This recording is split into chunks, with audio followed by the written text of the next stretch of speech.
Yun, so ngayon magtatanggal tayo ng sisiw. Yes, sisiw.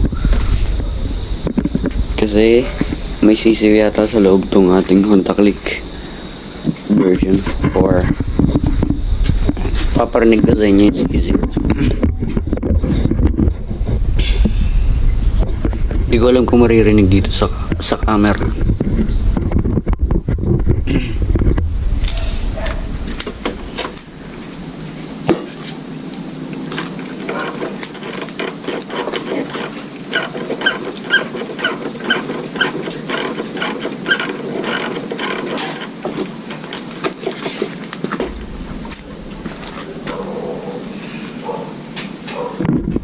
Yun, kung narinig nyo,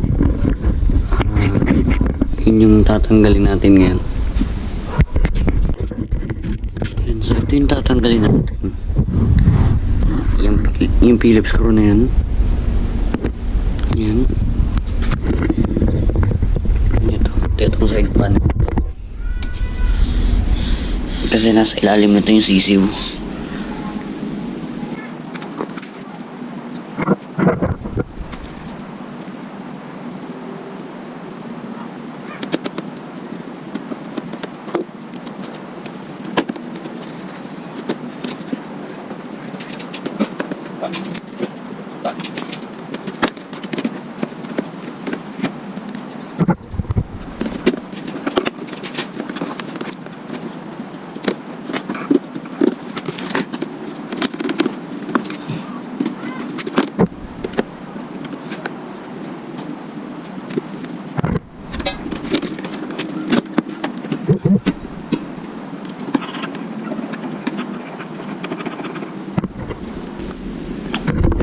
Ayan, so ito yung nagkakos ng ingay.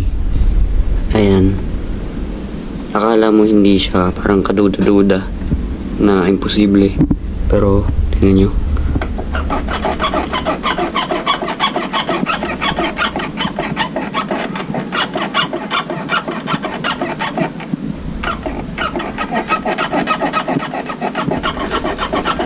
Naririnig nyo yan madalas kapag dumadaan kayo sa rough road, ganyan.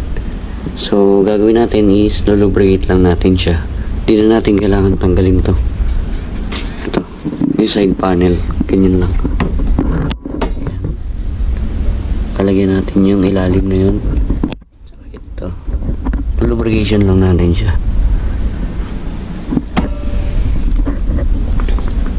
Kung may ano kayo, WD-40, yan, okay din siya. Kasi yung sa amin, ubos na. Wala na. So, gagamitin natin na lang is grasa.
Yan, so, pagkita lang yung cable.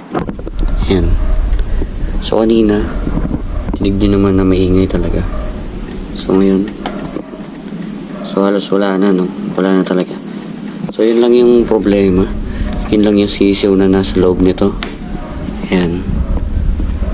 So sana makatulong din sa inyo.